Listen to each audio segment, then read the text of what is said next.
Good morning from Gavin Emmett at the Algarve International Circuit. We are just a few kilometres from the coastal city of Portimao and ready to bring you the Portuguese Grand Prix. Just a few more moments and we'll switch to the starting straight for the MotoGP class race.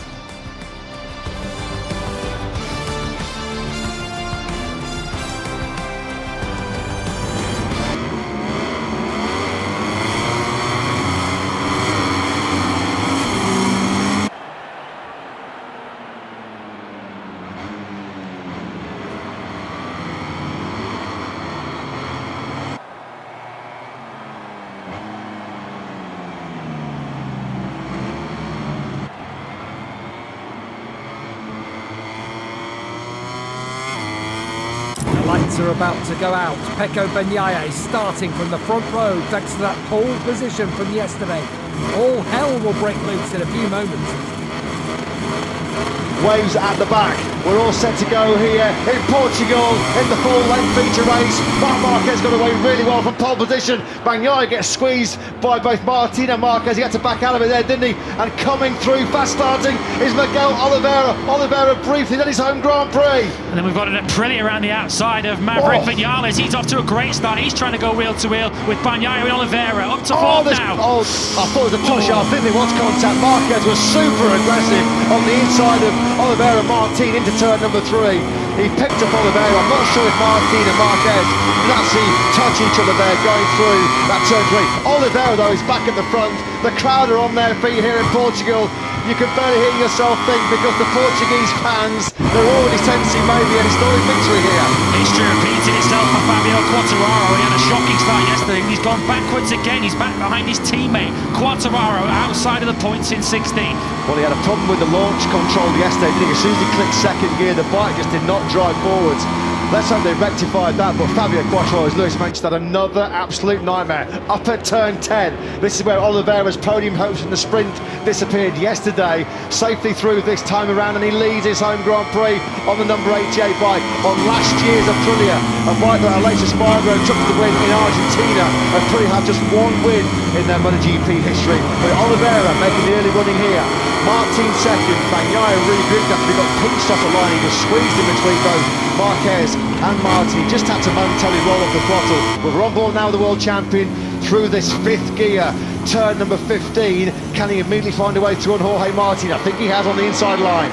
Well, Martin got the drive in the end off the final corner as last year's Aprilia leads this Grand Prix in the hands of Miguel Oliveira. This year's one, we've got Maverick Vinales running in 5th, but Aleix Espargaro, another big loser off the line, he's down into 14th. BAGNAIA, though, does get through at the end of the main straight on Martin.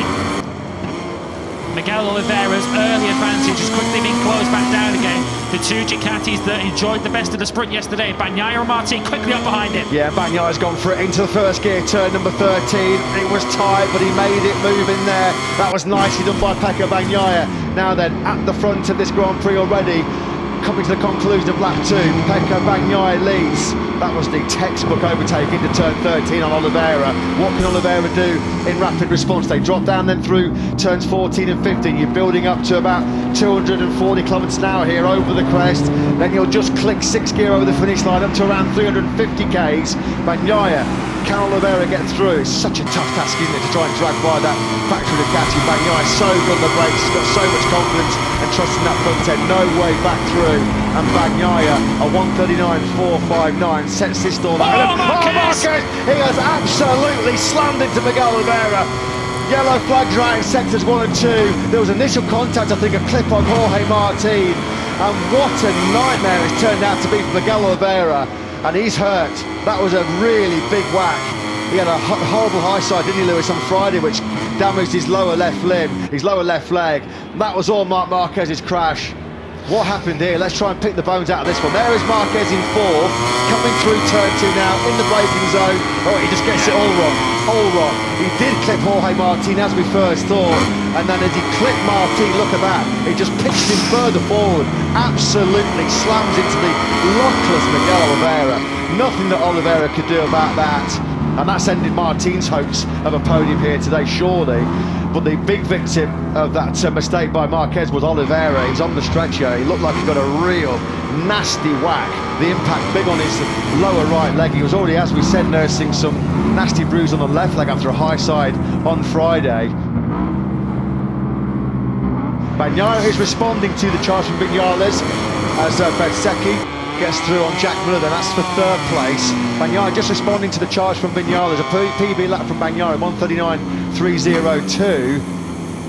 The graphic on screen there confirming what I was just about to tell you, that Maverick Viñales is quicker than Bagnaia for the last 3 laps consecutively, so he's zeroing in on the back of the race leader. Catching is one thing, passing is quite another. The stars aligning for Maverick Viñales. Of course, he was promoted onto the second row of the grid by the incident which took Bastianini out of contention yesterday, and of course 3 of the riders between himself and Pecco Bagnaia all taken out in the same incident, leaving him a free run into second place. All he has to do now, is pass the reigning world champion.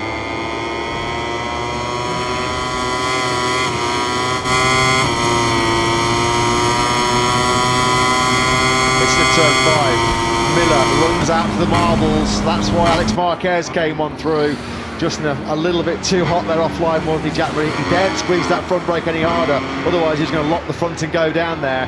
A top 5 would be a real solid result here for Miller, off the back of a 4th in the sprint.